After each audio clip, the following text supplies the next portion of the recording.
Hello, good day everyone. My name is Laura Felix Ambuang. I'm your reporter for today from Section C1. I'm going to start. Please listen and I hope you learn something about feminist. So what is feminist?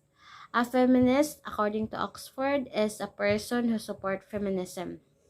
A feminism is a range of social political movement and ideologies that aim to define and establish the political, economic, personal, and social equality of the sexes.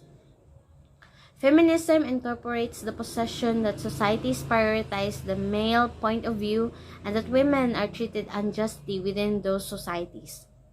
So I'm going to introduce to you a feminist. She is Mrs. Carol Gilligan. Carol Gilligan was born on November 28, 1936, raised in a Jewish family in New York City. She was the only child of a lawyer, William Friedman, and a nursery school teacher, Mabel Kamenes. She attended Walden School, a progressive private school on Manhattan Upper West Side, played piano, and pursued a career in modern dance during her graduate studies. Gilligan received her B.A. summa cum laude in English Literature Swarthmore College on 1958, a master's degree in clinical psychology at Radcliffe College on 1961, and a PhD in social psychology at Harvard University on 1964. She was a lecturer and tutor at the University of Chicago and at Harvard before joining Harvard Graduate School of Education as an assistant professor in 1971. She was promoted to associate professor in 1979 and full professor in 1986. She served as Patricia Alberge Professor of Gender Studies at the School of Education from 1997 to 2002. She was appointed University Professor of Humanities and Applied Psychology at New York University and was a visiting professor at the Center for Gender Studies and Jesus College at the University of Cambridge until 2009. She is married to James Gilligan, MD, who directed the Center for the Study of Violence at Harvard Medical School. Together, James and Carol had 3 children, Jonathan, Tim, and Christopher Gilligan. While teaching at Harvard, Gilligan worked with a renowned developmental psychologists Eric Erikson and Lawrence Kohlberg. Gilligan became interested in Kohlberg's research on the moral development of children, which happened to use only boys as subject. Gilligan decided to undertake similar research on girls, which she eventually published in A Different Voice, Psychological Theory and Women Development on 1982. In that work, Gilligan argued that girls exhibit distinct patterns of moral development based on relationship and on feelings of care and responsibility for others. Her work soon inspired and informed a feminist-oriented movement in philosophical ethics known as the ethics of care. Gilligan's arguments against Kohlberg's theory of moral development. Kohlberg's theory of moral development consists of 3 levels, each made up of 2 stages. At the lowest, the pre-conventional level, the needs of the self are prioritized. This evolved into the conventional level to an understanding of how to be a moral member of society. Finally, at the highest level, the post-conventional level, the individual adopts a several idea of justice. Kohlberg observed that most people won't reach the highest stages of the scale but would stop developing morally in the middle stage at the conventional level, and that's exactly what research showed. However, while both girls and boys tended to score at the conventional level on Kohlberg's scale, girls scored predominantly at stage 3, which is concerned with being a good person in order to maintain the goodwill and approval of others, while most boys scored at stage 4, which is focused on adhering to the norms and laws of society. This made it seem like men reach higher level of morality than women, but Gilligan noted that Colbert's theory was formulated exclusively through research with young white males. As a result, she suggested that Colbert's theory is biased towards men and boys and doesn't account for women and girls' perspective on morality. Men, she said, prioritize an ethics of justice, where morality is centered on the abstract principles and rules that can be applied equally for everyone. Meanwhile, women prioritize an ethics of care, where morality is centered on interpersonal relationship and moral judgment is based on the context of an age. Gilligan conducted several interview studies with girls and women, including one with women who were deciding whether to have an abortion in order to flesh out her ideas about women morality. The goal of her work was to demonstrate that women don't necessarily stop developing morality before men do, but that their moral development follows a different trajectory than that outlined in Culver's theory. Gilligan's stages of moral development. Gilligan outlined her own stages of moral development based on an ethics of care.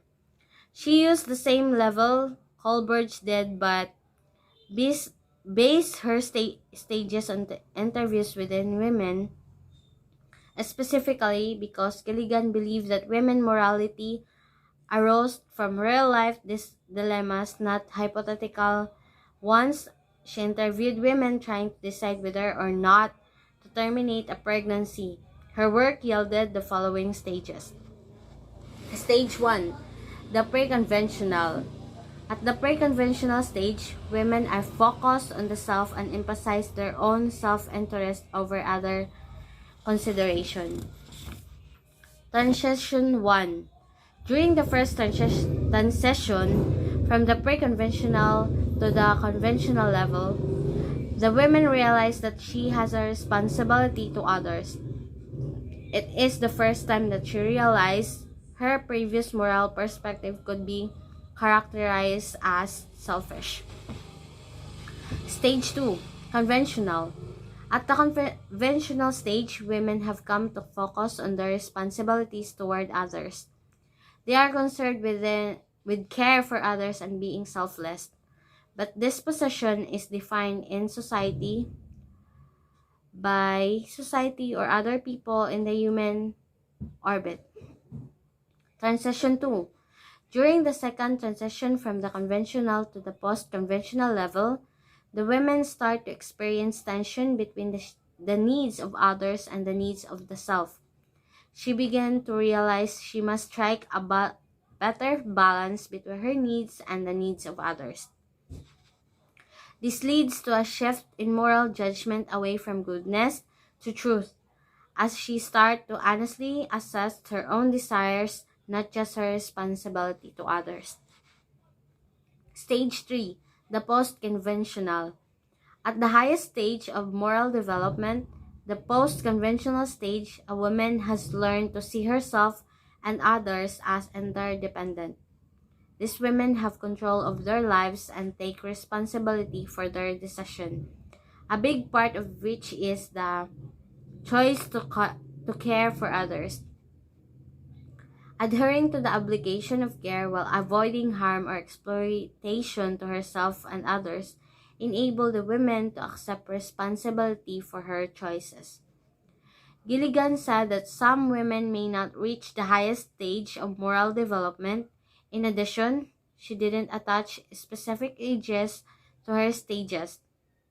However, she did claim that it wasn't experience that drove women through the stages, but cognitive ability and the women's evolving sense of self. Gilligan Ethics of Care. Carol Gilligan believed women morally arose from real-life dilemmas, not hypothetical ones. She came up with the 3 stages of moral development that I mentioned lately that emphasize an ethics of care. The pre-conventional stage, women are focused on the self. The conventional stage, women have came come to focus on their responsibilities towards others, and the post-conventional stage, a woman has learned to see herself and others as interdependent. Gilligan developed her thinking in response to the stages of moral development outlined by Lawrence Kohlberg, which Gilligan claimed were gender biased and emphasized an ethics of justice. However, research by other scholars has shown that two moral orientations exist, one towards care and one towards justice. So the Gilligan theory is the ethics of care, and the Colbert theory is the ethics of justice. Ethics of care focus on the morality and integrity of women, which primarily center on interpersonal relationship. Feminine values such as gentleness, sympathy, and genuine caring are devalued and deemed irrelevant to the public world where self-rule and power thrive. Carol Gilligan, a feminist theorist and psychologist, presumed that the morality of women is merely different from that concerning men's, and that it is not at the morality of women is merely different from that concerning men's, and that it is not at all inferior as her male counterparts claim it to be. She profoundly opposed the theories of moral development and devised her colleague Colbert, who only confined his study to males. His study neglects a woman's ability to possess legislated,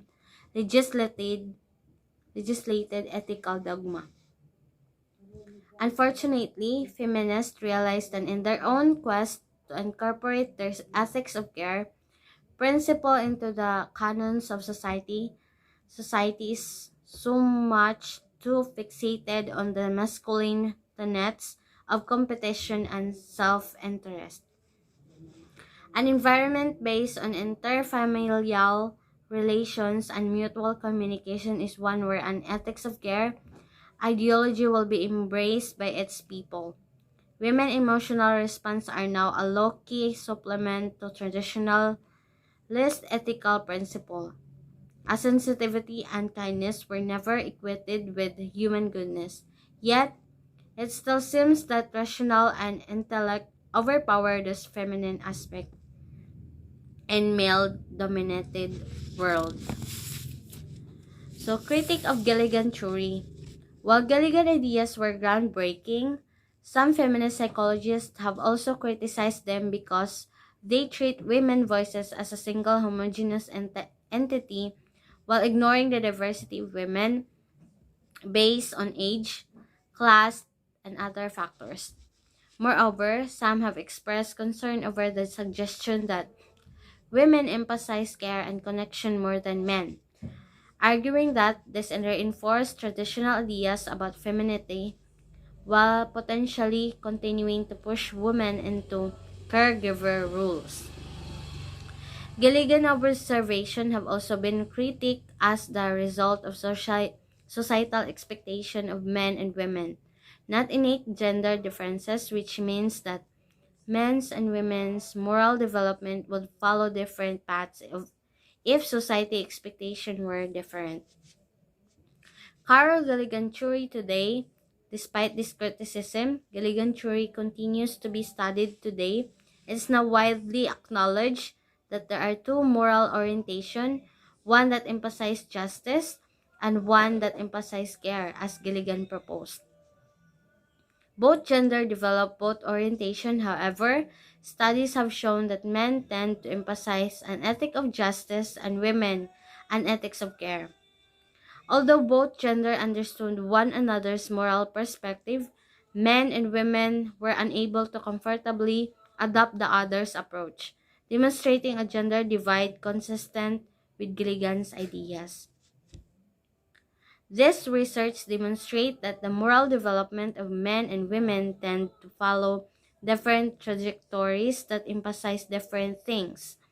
Because women and girls often prioritize relationship and care over rules and principle, their approaches to ethical dilemmas in their professional, academic, and personal lives are likely to contrast with that of men and boys. Because the world still tends to prizes men perspective over women, this may leave women and girls feeling alienated or alone. However, for women, girls and those raising girls, it helps to keep in mind that Gilligan's theory shows that many women and girls are likely struggling in similar ways.